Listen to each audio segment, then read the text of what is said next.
여러분 안녕하십니까. 10월 8일 새벽이 되었습니다. 전혜택입니다. 이틀 전 국민의힘 박수영 의원이 공개한 화천대유 50억 클럽이 화제였습니다. 권순일, 박영수, 곽상도, 그리고 김수남, 최재경, 홍모 씨. 이 홍모는 경제지 사주로 알려졌습니다. 다들 아시겠죠? 당사자들은 즉각 반발했습니다. 느닷없이 이름이 튀어나온 최재경은 이렇게 말했습니다. 화천대유에 고문을 한 일도 없고 사업에 관여한 일도 없으며 일원한 푼 투자한 일도 없는데 뭐 때문에 그에게 돈을 주겠으며 준다고 명목 없는 돈을 받을 수 있겠는가. 그런데 이 50억 클럽스를 이재명 측이 재빨리 받았습니다. 이재명 캠프는 박수영이 공개한 50억 클럽 멤버들을 대장동 국힘 오적이라고 주장했습니다. 국민의힘 오적. 이재명 캠프 대변인 박승준이 논평이 이렇습니다. 모두 박근혜 정부 때 중용된 인사들로 국민의힘과 긴밀하게 연결된 전직 법조인이다. 따져보니 이렇습니다. 구체적으로 곽상도는 2013년 민정수석, 권순일은 2014년 대법관, 김수남은 2016년 검찰총장이 됐습니다. 박영수와 최재경은 2016년 최순실 사건이 터지고 특검과 민정수석에 임명됐습니다. 그런데 이재명을 살린 권순일이 국힘 사람입니까? 그리고 민주당이 추천해 특검이 되어 박근혜를 구속한 박영수가 국힘 사람입니까? 차라리 유동규, 김만배를 국힘 사람이라고 하지 그랬습니까? 박승준은 화천대유 사태는 국민의힘과 친분이 깊은 법조계 인사들이 결탁한 부정부패 종합판이라며 이렇게 말했습니다. 돈을 주고받은 자들이 부정부패를 저지른 범인이다. 수사기관은 즉각 수사에 착수하라. 자, 이제 논의는 좁혀졌습니다. 이재명 측도 이 수사를 촉구한 6명, 이 6명은 국힘과 이재명 양측이 모두 인정하는 육직입니다. 그 중에서 최재경과 홍모를 제외하면 돈 받은 단수들이 다 있으니 어쨌든 수사는 피할 길이 없습니다. 특히 권순일을 수사하면 재판 거래의 추악한 진실이 드러날 것입니다. 신문 사설마다 지적했지만 이 사건은 대법원에서 팔짱 끼고 지켜보고만 있을 일이 아닙니다.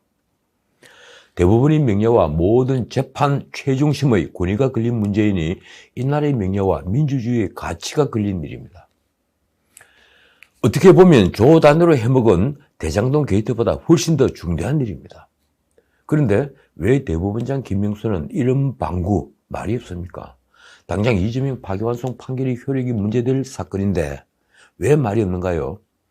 왜 검찰은 아직도 수사에 착수하지 않고 권순일이 집과 사무실을 압수수색조차 하지 않는 겁니까? 줄임배를 채우기 위해 단돈 몇만 원만 훔쳐도 구속 기소를 하면서 서민의 돈을 몇천억 해먹은 대장동 게이트는 왜 주저주저합니까? 이러니 국민은 검찰도 법원도 더는 믿지 않습니다.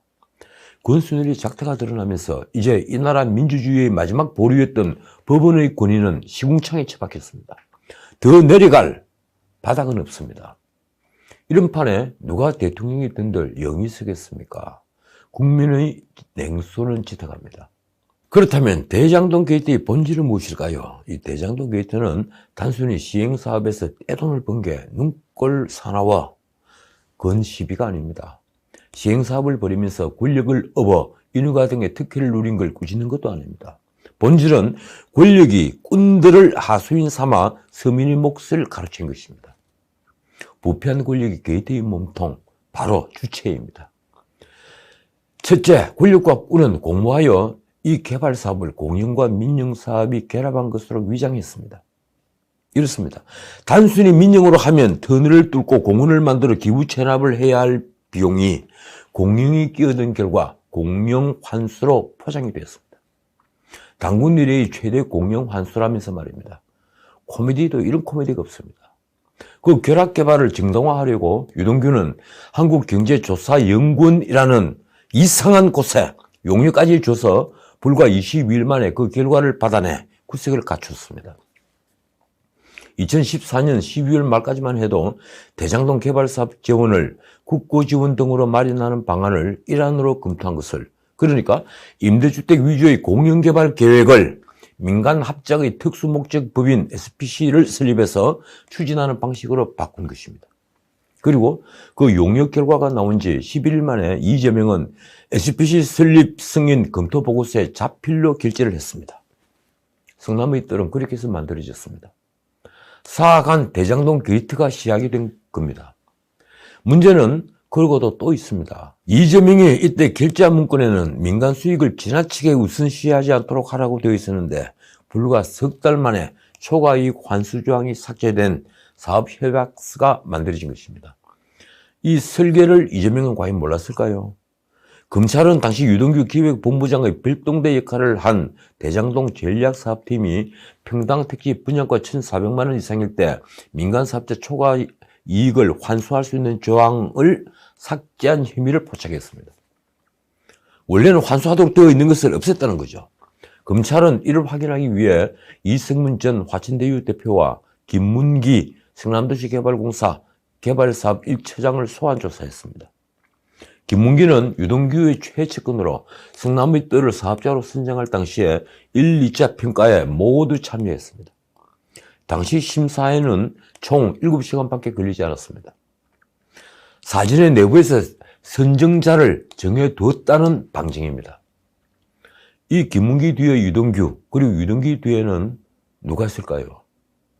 둘째, 공영이라는 명분으로 토지를 헐값에 수용한 다음 가면을 벗고 민영이라는 명분으로 분양가 상한제 적용을 피해 엄청난 수익을 얻었습니다. 땅을 수용할 때는 공영, 땅을 팔 때는 민영이라는 겁니다. 땅값만 따지면 평당 250만 원에 수용해 2,500만 원에 팔아 10배 장사를 한 것입니다. 민관 합동개발, 말하자면 공영이라는 허브를 쓰지 않으면 불가능한 일입니다. 이 얼개를 이재명이 몰랐을 리가 없습니다. 자기 자신이 설계자라고 했으니까요.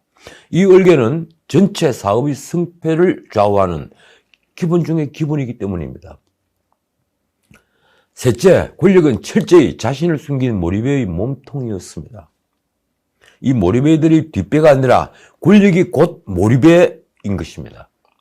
이 대장동 게이트의 먹이사슬 구조에는 정점에 누가 있을까요? 영화 아수라에서 박승배 시장은 천당 위에 분당, 분당 위에 안남이라고 말합니다. 그 안남과 너무나 흡사한 성남시의 핵심이 이 먹이사슬 여기저기에 등장합니다. 어제 조선일보 일면 헤드라인이 이렇습니다. 이 성남시의회 전 의장도 화천대유에 근무 중이다. 그는 성남도시개발공사 설립에 결정적 역할을 한 인물입니다. 더 설명할 필요도 없이 썩을 대로 썩었습니다. 그러니 사람들은 화천대유 김만배가 이재명의 운명을 쥔 대법원 권순일방에 들락거린 걸 두고 당연히 재판 거래를 의심합니다. 이 대장동 게이트에는 그것 말고도 법조 정관들이 온갖 비호가 있습니다. 돈 앞에서 그들은 그 어떤 명예도 헌신짝처럼 버릴 수 있었습니다. 이 나라 지도층들은 정말 갈 때까지 갔습니다.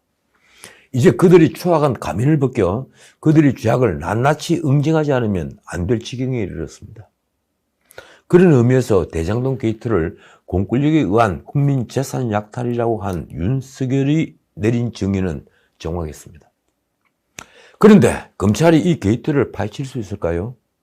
검찰은 핵심 증거인 유동규의 휴대전화조차 아직도 확보하지 못하고 있습니다. 아니, 확보하지 않고 있습니다. 검사는 압수수색을 시작하기 전에 2시간 넘게 유동규와 밀담을 나눴습니다. 그러나 이제 끝났습니다. 검찰이 이재명을 비롯한 이 사건 관련자를 아무리 엄호하려 하고 사건 관련자들이 증거를 인멸해도 모든 것을 다 덮을 수는 없습니다. 그래서 특검은 만들어져야 합니다. 여야 모두 권순일 수사가 필요하다고 외치니 대법원까지 수사 대상인 사건입니다.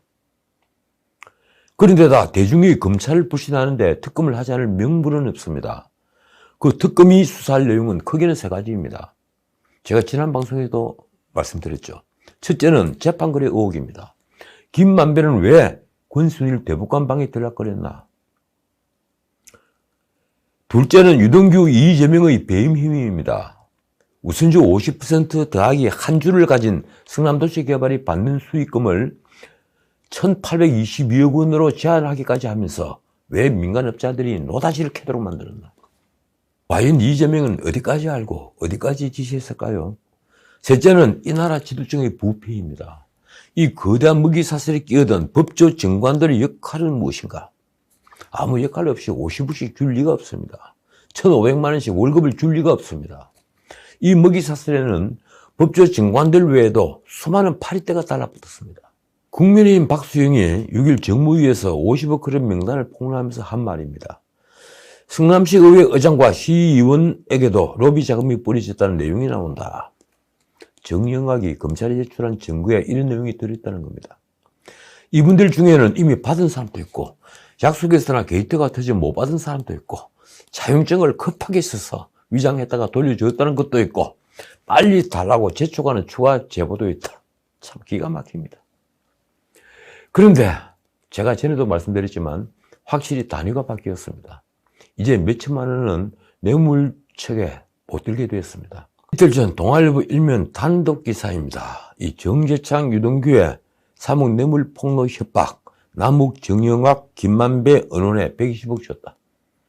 정재창은 대장동에서 남욱, 정영학 등이 한탕을 하기 전에 또 다른 한탕을 한 위례 신도시 개발에서 민간 사업자인 위례 자산관리 대주주입니다. 그러니까 남욱, 정영학과 위례의 동업자입니다.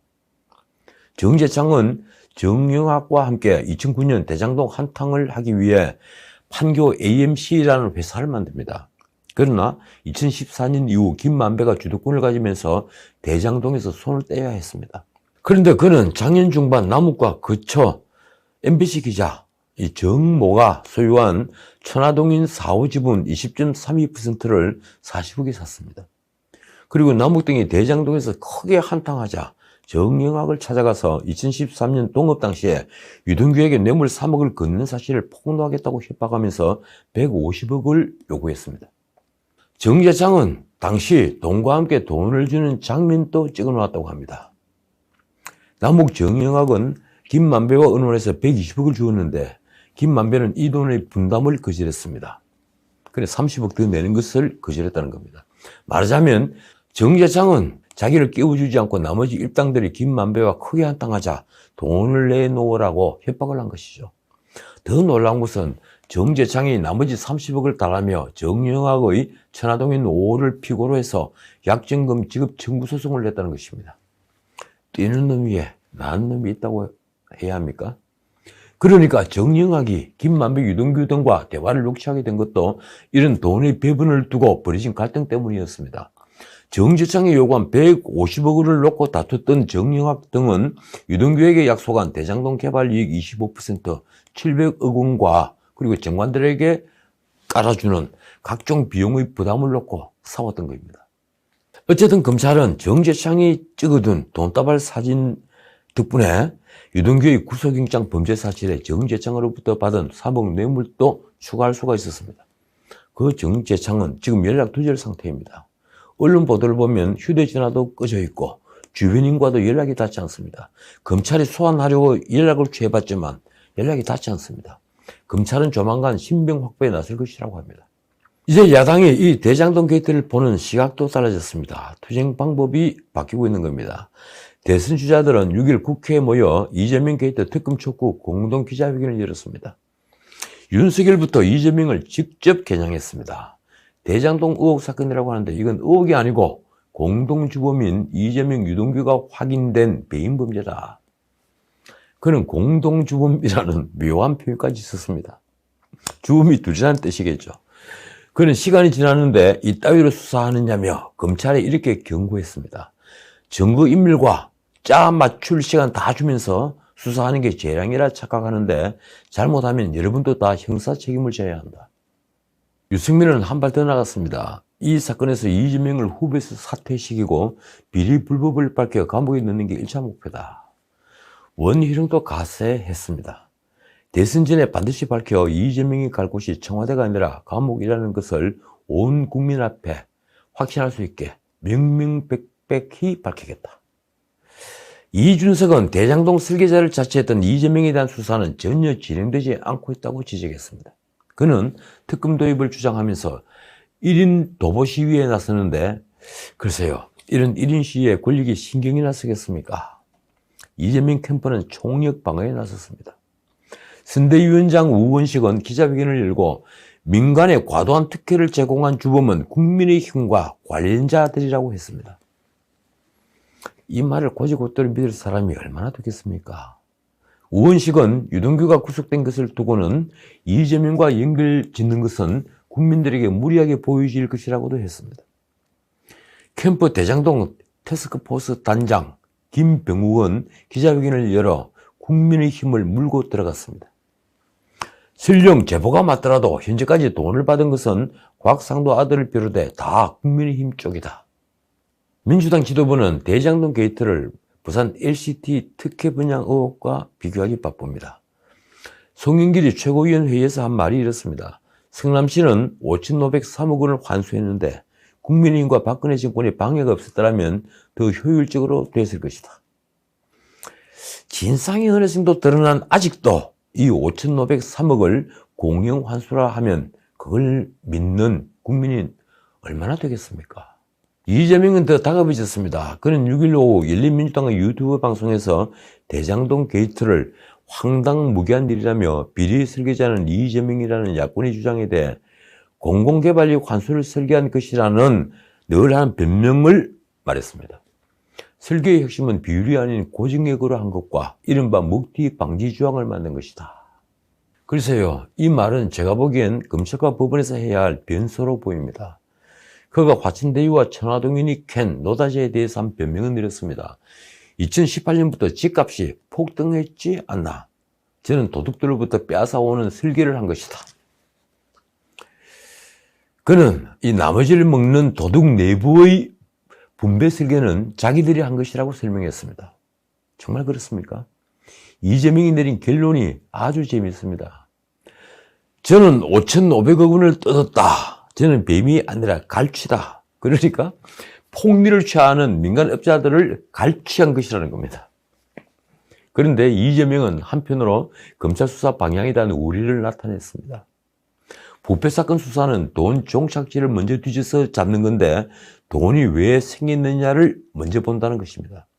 그래서 급하게 배임이라 하고 이재명도 공범 아니냐는 얘기를 만드는 것 아니냐 하는 의심이 든다. 그는 조금 느낌이 안 좋은데 사필 규정이라면서 이렇게 말했습니다. 저는 수없이 당했으니 포탄이 날아오면 좀 신난다. 자, 오늘은 여기까지입니다. 성남 백현동 개발 특혜 의혹도 파장이 점점 커지고 있습니다. 백현동의 아파트를 못 짓겠다던 이재명 측은 의혹을 전면 부인했습니다. 4단계를 뛰어넘은 아파트 부지 용도 변경 등은 국토교통부가 독려하고 식품연구원이 주도한 것으로 성남시는 정부 시책에 협조했을 뿐이라는 주장입니다. 당시 자연녹지이던 토지는 용도가 준주거지로 4단계나 상향되면서 결국 일반 분양으로 되었고 민간업체가 3천억 원의 분양 이익을 거뒀습니다. 사진에서 보다시피 50m 되는 옹벽이 뒤에 또 서 있습니다. 이 문제는 다음에 다시 다루겠습니다. 공수처가 이 국정원 박지원 원장을 이른바 국정원법과 공직선거법 위반 혐의로 입건했습니다. 윤석열 캠프는 박지원이 조승훈과 만나 고발사주 의혹을 제보하라고 사주했다고 주장하며 지난달 공수처에 박지원을 고발했죠. 정치적 중립을 어기고 선거에 영향을 끼쳤다는 주장입니다. 이 사건 역시 국기를 흔들 사건으로 언제든 비화할 수 있습니다. 그래서 오늘의 경고는 이재명이 한 말을 그대로 빌려오겠습니다. 사필 규정. 모든 일이 이 말대로 정도로 매듭지어진다면 얼마나 좋겠습니까? 그런데 권력으로 모두를 속일 수는 없습니다. 그래서 묻겠습니다. 이 죄를 어떻게 씻으려 합니까? 지금까지 전원책이었습니다.